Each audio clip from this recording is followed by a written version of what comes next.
So guys, ito na siya. Konti na lang patapos na siya dito.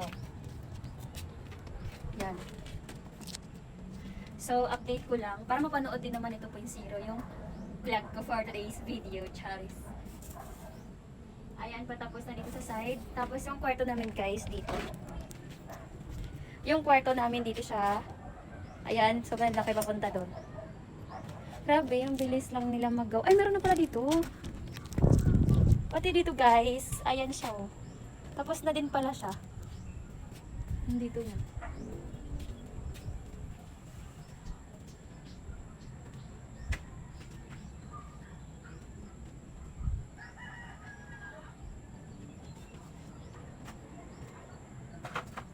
Tapos dito yung hagdan namin guys. May butas.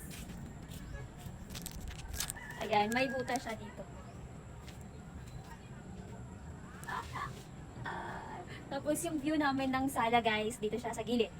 Dito yung sala namin sa taas.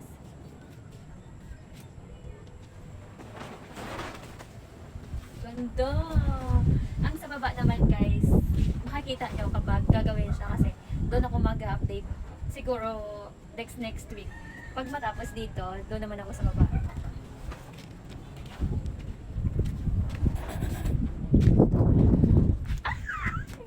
So, yun lang guys. Update ko lang. Sa mansion namin. Pag tapos na siya, syempre, mag-update din ako. Hindi naman kasi pwedeng hindi ako mag-update, diba? Dito yung gym room namin guys. Dito sa gilid. So, tuloy-tuloy pa rin guys. After 3 to 4 months, ayan, ma-form na yan siya. Talagang makikita nyo kung ano yung design or ano yung, ang tawag niyan? Basta yun na yun. Kung ano yung design ng kwarto namin. So, kailangan pa talaga siyang sorry. Na. Ay, sa mga basher dyan. Ngiti lang kayo. Bye.